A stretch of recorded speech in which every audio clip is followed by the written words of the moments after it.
Oke, assalamualaikum warahmatullahi wabarakatuh. Jumpa lagi kawan ya di channel Sayang Satwa. Oke, pada kesempatan kali ini di pagi hari yang sejuk dan cerah kali ini saya akan membuat video lagi kawan ya, masih seputar perawatan pada burung kicau mania, masih di spesies burung anis. Kalau kemarin saya memberikan tutorial tentang perawatan pada burung anis merah, untuk kali ini saya akan sedikit memberikan tutorial perawatan pada burung anis kembang kawan ya. Dan apa yang saya sampaikan di video ini adalah apa yang saya lakukan sehari-hari di rumah saya kawan ya. Jadi mohon maaf sekali lagi, saya tidak berniat untuk menggurui, saya tidak berniat untuk sok tahu, tapi ini berdasarkan atas pengalaman saya sendiri. Silahkan bagi kawan-kawan yang bisa menilai apabila apa yang saya sampaikan nanti rasional atau masuk akal, silahkan dicoba ditiru untuk perawatan burung kicauan kawan-kawan. Oke, kembali ke burung anis merah kawan ya. Maaf, kembali ke burung anis kembang kawan ya. Jadi untuk spesies burung anis itu cenderung burung yang suka terhadap udara yang dingin kawan ya. Dan dalam hal ini anis kembang juga sama halnya seperti itu. Jadi anis kembang itu jenis burung yang menyukai udara sejuk, udara dingin, dan dia cenderung lebih cocok dirawat di daerah yang berudara dingin atau berudara sejuk. Tapi meskipun demikian, apabila kawan-kawan berada di lingkungan yang kurang sejuk atau lingkungan perkotaan, jangan khawatir, tetap bisa untuk merawat burung anis kembang, dan tetap burung anis kembang kawan-kawan nanti pada akhirnya juga akan bisa gacor gitu kawan ya. Oke, untuk burung anis kembang kawan ya. Jadi bagaimana cara untuk merawat burung anis kembang, dan video di atas adalah video burung anis kembang saya ketika masih trotol dan sekarang sudah pastol kawan ya. Masih trotol itu alhamdulillah dia birahinya dan emosinya sudah mencapai pada titik puncak, dan alhamdulillah masih trotol itu sudah ngerol kawan ya. Lantas bagaimana perawatan yang saya lakukan? Sangat simpel kawan ya. Jadi gini, menurut saya untuk jenis burung anis kembang, apabila kita masih pemula ya, ini saya berbicara kepada yang masih pemula atau masih baru-baru saja untuk merawat burung anis kembang. Kalau jenis burung anis kembang dan kita menginginkan untuk merawat burung anis kembang, kalau bisa kita merawatnya mulai dari trotol kawan ya. Lantas ada pertanyaan, Pak, apakah ketika kita merawat dari trotol itu tidak kelamaan seperti itu? Apakah tidak terlalu lama kita menunggu untuk burung itu mencapai titik ngerol atau gacor seperti itu? Dan jawabannya adalah sama sekali tidak kawan ya. Jadi justru adaptasi yang paling mudah pada burung anis kembang itu kita mulai sejak trotol. Dan bahkan ketika kawan-kawan membeli burung anis kembang yang sudah gacor dewasa mapan, ketika kawan-kawan boyong ke tempat baru atau ke tempat yang mempunyai yang membeli anis kembang itu, tetap dia akan melakukan yang namanya adaptasi kawan ya. Jadi tidak semudah ketika kita membeli gacor di rumah kita pasti gacor, tidak seperti itu kawan ya. Jadi sebenarnya sama saja, justru lebih mudah untuk melakukan proses adaptasi itu ketika burung anis kembang itu masih trotol seperti itu kawan ya. Jadi saya sarankan ketika kawan-kawan ingin merawat burung anis kembang dan kawan-kawan masih pemula, saya sarankan silahkan kawan membeli anis kembang yang masih trotol, itu satu. Kemudian yang kedua, silahkan kawan-kawan mencari burung anis kembang trotol dari hasil ternakan kawan ya. Entah itu di tempat tinggal kawan-kawan, sekitar kawan-kawan, ataupun kawan-kawan mempunyai kepercayaan peternak anis kembang yang recommended seperti itu.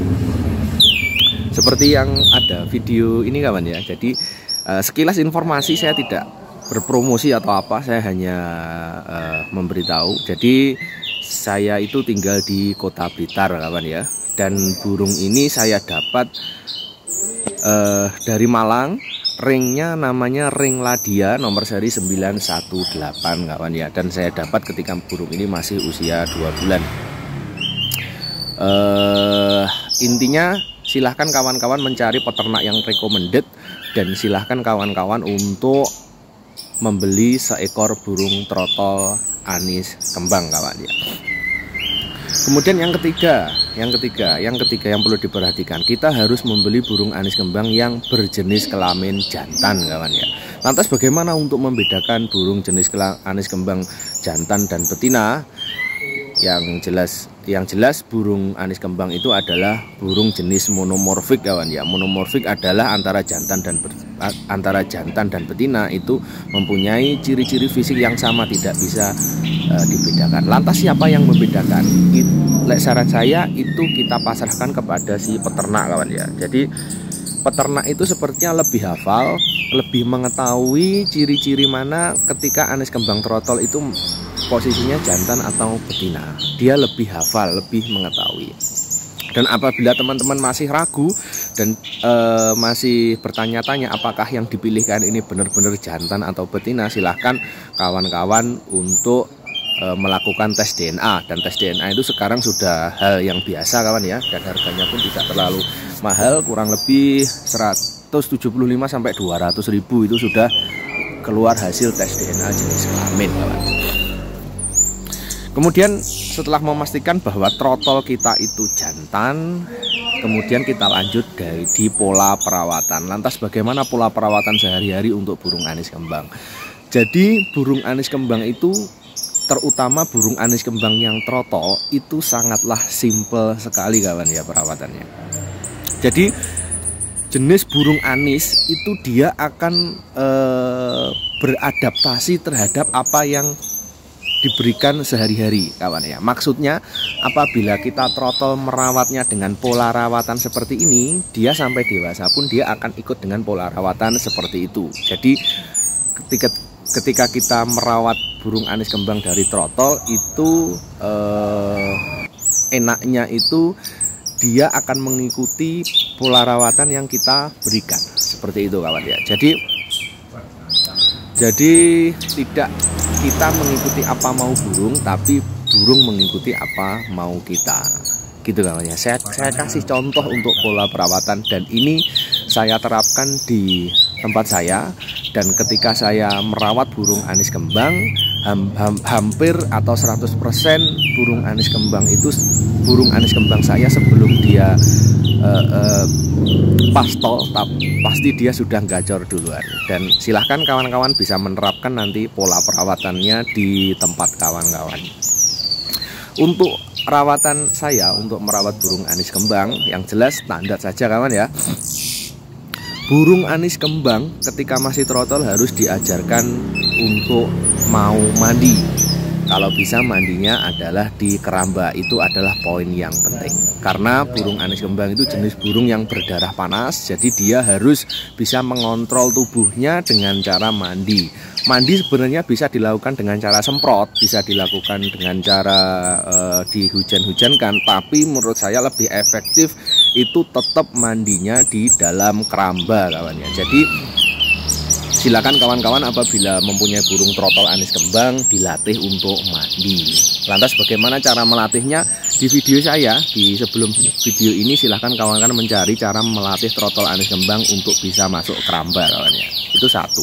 Kemudian yang kedua, burung anis kembang yang kita rawat itu harus mau makan buah kawan ya. Jadi buah itu ternyata sangatlah berpengaruh penting terhadap proses metabolisme anis kembang. Saya pernah uji coba kawan ya. Saya pernah uji coba burung anis kembang yang tidak suka buah dan burung anis kembang yang suka buah, itu ternyata proses dia mau bunyinya itu lebih cepat burung anis kembang yang suka makan buah. Itu sudah saya coba kawan ya. Ternyata burung anis kembang yang tidak suka makan buah, karena kita tidak membiasakan makan buah, itu ternyata dia tetap bisa gacor, tapi prosesnya itu agak panjang kawan, agak panjang. Jadi setelah saya cari di informasi lewat Google, YouTube, Facebook, ternyata buah pada anis kembang itu sangat mempengaruhi proses metabolisme. Dan metabolisme itu sendiri adalah sesuatu yang diproses di dalam tubuh untuk mencapai perkembangan di dalam tubuh, perkembangan emosi, perkembangan birahi, intinya untuk mencapai titik perkembangan maksimal pada seekor burung. Dan buah sangatlah penting dalam proses metabolisme. Lantas buah apa kawan untuk anis kembang yang baik? Saya sarankan buah untuk anis kembang yang baik adalah buah yang banyak mengandung airnya kawan ya. Apa saja buah yang mengandung banyak airnya? Bisa kawan-kawan menggunakan pepaya, bisa. Kalau saya lebih simpel menggunakan buah naga. Kenapa? Karena buah naga harganya lebih murah, terus didapatnya juga lebih mudah, kita belinya juga enak, beli 1 butir saja juga bisa, seperti itu kawan ya. Lantas ada lagi buah yang tidak banyak mengandung air, contohnya lagi pisang, apel, dan lain-lain, bisa. Intinya dari segala macam buah itu silahkan kawan-kawan memilih buah mana yang di tempat kawan-kawan itu mudah didapat kawan ya. Kalau bisa jenis buah yang banyak mengandung airnya, itu kawan. Kemudian untuk extra fooding bagaimana? Kalau saya untuk extra fooding pada burung anis kembang yang masih trotol itu jangan eman-eman kalau orang Jawa menyebutnya. Intinya jangan pelit-pelit. Jadi ketika burung anis kembang itu masih trotol, itu kita loskan dengan EF, extra fooding. Extra foodingnya berupa apa? Bisa dengan menggunakan jangkrik, bisa dengan menggunakan kroto, atau bisa dengan menggunakan cacing. Seperti itu. Jadi kalau saya menerapkannya itu setiap 1 minggu burung anis kembang saya itu ketika saya hanya mempunyai 1 ekor, saya membeli kroto itu 5.000, saya bagi untuk 3 hari berturut-turut. Jadi Senin saya beli, saya kasih Senin, Selasa, Rabu kan habis. Jumat, Sabtu, Minggu tidak saya kasih kroto, cukup EF jangkrik saja. Kemudian Senin saya kasih kroto lagi selama 3 hari, seperti itu dan berulang-ulang. Lantas jangkrik yang saya berikan itu jumlahnya saya tidak pelit-pelit kawan ya. Saya berikan pagi 10, sore 10. Apabila nanti 10 tidak habisnya berapa kita lihat nanti. Apabila dia hanya mampu untuk memakan 7-8 ya enggak apa-apa, berarti pagi 8, sore 8. Intinya jangan pelit-pelit untuk mengasih burung anis kembang trotol terhadap extra fooding kawan ya. Dan itu tidak akan mempengaruhi apakah dia nanti over birahi atau over emosi atau kegemukan, tidak kawan, tenang saja. Jadi nanti kita akan mengontrol porsi extra fooding ketika dia pastol kawan ya. Ketika dia pastol sudah nanti ada pola rawatan yang baru lagi. Nanti kita akan membahas lagi kawan pola rawatan pada anis kembang yang sudah pastol dan sudah gacor kawan ya. Kemudian penjemuran saya melakukannya tidak setiap hari, tapi pasti saya sempatkan, entah itu seminggu 2 kali atau seminggu 3 kali, itu pasti saya sempatkan kawan ya. Jadi tidak harus setiap hari. Untuk burung anis kembang itu tidak harus setiap hari mandi, tidak harus setiap hari berjemur.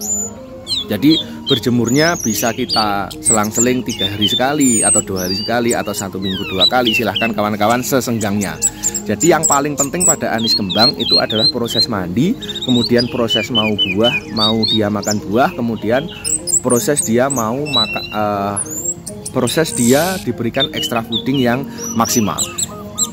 Kalau saya hanya memberikan 3 extra fooding, yaitu jangkrik, cacing, dan kroto, dan itu saya berikan selang-seling atau bervariasi gitu kawan ya. Intinya untuk trotol anis kembang itu tidak ada batasan porsi extra fooding kawan. Dan saya biasanya merawat trotolan burung anis kembang itu ketika anis kembang saya masih berusia 3 bulan, itu biasanya sudah rajin ngeplong kawan ya. Seperti video ini burung anis kembang saya usia 5 bulan sepertinya. Dia hampir menuju ke pastol tapi masih trotol gitu kawan ya. Jadi pola rawatan ini juga saya terapkan di adik-adiknya dia, dan alhamdulillah hasilnya pun juga sangat memuaskan. Jadi usia 3 bulan dia rajin ngeplong, dan sebelum pastol dia sudah ngerol gitu kawan ya. Oke, saya kira informasi untuk perawatan burung anis kembang sementara sudah cukup sekian kawan ya. Dan ini saya berada di Tawangmangu di pegunungan kawan ya. Dan ini saya pagi hari berkesempatan untuk membuat video, dan alhamdulillah sudah terbuat video tutorial seputar perawatan pada burung anis kembang. Oke kawan ya. Dan jangan lupa silahkan kawan-kawan, apabila informasi yang saya berikan itu bisa menjadi referensi untuk kawan-kawan, bisa menjadi informasi untuk kawan-kawan, silahkan like, komen, dan subscribe kawan ya. Nanti agar channel ini bisa berkembang, dan saya bersemangat lagi untuk membagikan video-video tutorial, video-video share pengalaman seputar burung atau seputar kicau mania. Oke kawan, semoga hari-hari kawan indah kawan ya, dan semoga burung kawan-kawan itu bisa gacor semuanya kawan ya. Oke, salam satu hobi kicau mania Indonesia. Assalamualaikum warahmatullahi wabarakatuh.